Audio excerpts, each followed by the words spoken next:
Do you still make dungeon by dragging each floor, wall, or props one by one, which is not efficient and time consuming? But what if you could make as many dungeons you want in just a second? Yes, I'm talking about procedural generation.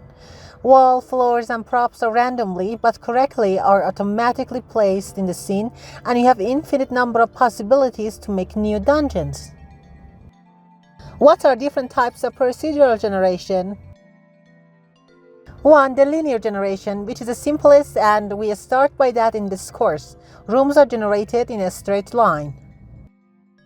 And there are others like branching generation, which rooms form a tree-like structure with branches. A central room might lead to several paths and gives players choice in their progression.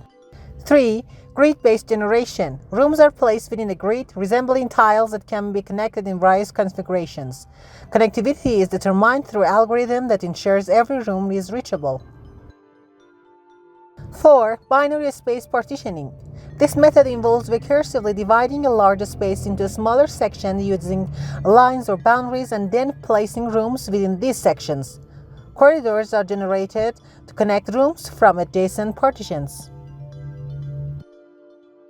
5. Graph-based generation, which treats each room as a node in a graph.